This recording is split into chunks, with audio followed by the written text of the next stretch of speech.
climax at 11,318 feet. So these are mine cars that are still somewhat buried in snow. And then I guess there was a pathway through this to read those boards. But I don't think I'm going to try to get over that. It's a good 3.5 feet right there. And this is appears to be a big bucket of some sort, probably to some steam crane or something like that. So I've decided to jump off of 24 and take this side road on the other side of the Arkansas River, which is right down there. And there's some really nice rapids. I've seen a lot of rafters and kayakers down there, but rather than try to push through all the way to 550, I figured I'd go to these boondocking sites that I found on Overlander, and I just didn't realize that it was about 9 miles down this really poorly maintained road. So it's slow going. It's actually, it's worse than washboards almost. But anyway, it'd be nice to call it an early night, get something to eat. It's a beautiful evening outside, and these sites, since they're right along the river, it'll be nice to sit along those. So that's what I'm gonna do for this evening, and just kind of chill out and take my time. So the spot wasn't quite what I thought it would be, and it was actually near railroad tracks and not necessarily the river. So for that reason, I'm gonna keep looking and see what else is out there. But it wasn't bad. It was actually a camping spot, and this up here is super cool. Look at the archways that you drive through. There's 2 of them.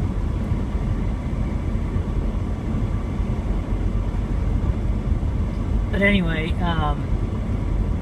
it was an actual camping location for RVs and everything. Some guy was playing his music, which I'm sure he'd turn off at night, but I just don't want to hear that at any time. So for that reason, I'm just going to keep moving on and see if I can't find something else. In 3 miles, turn right on East Arkansas Street.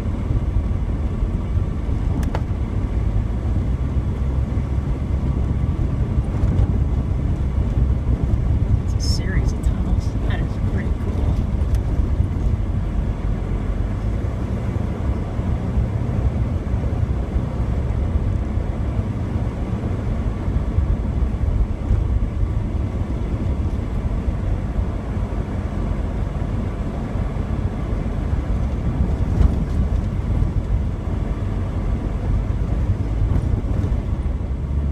So this is some BLM land, and this road is even more dusty than the one I just got off of, so I'm not quite sure what I'm gonna do here, but I'll take a look and just see what's around. Then take the first left.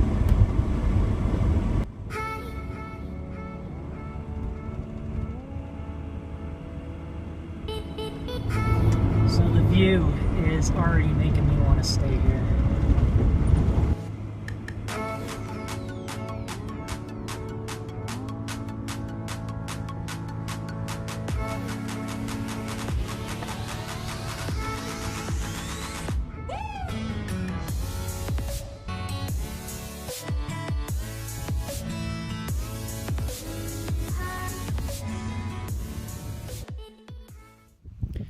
Alright, so I had to drive a couple of miles further in than I wanted to, but all the good spots, and it's only Thursday night, were taken by RVs.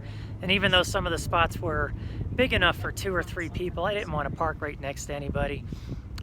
So I just kept going, and this isn't the mountain top with the best view, I don't think, but I am secluded. I finally got to a point where the articulation would have been very iffy for any kind of RV or trailer.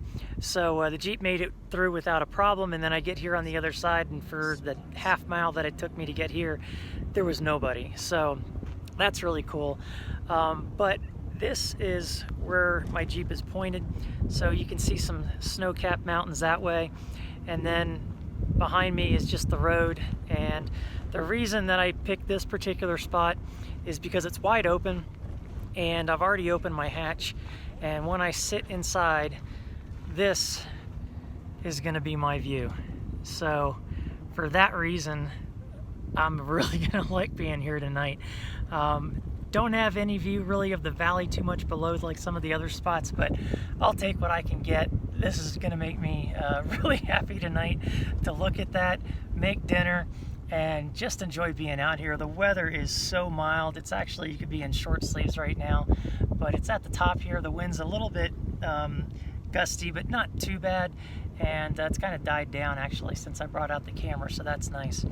But for now, I'm just gonna unload. I'm probably gonna do an MRE review because I have that behind me, and just talk some overlanding. But man, after last night, to have a view like this again tonight, especially deciding to call it an early day and to be able to enjoy that, is just awesome.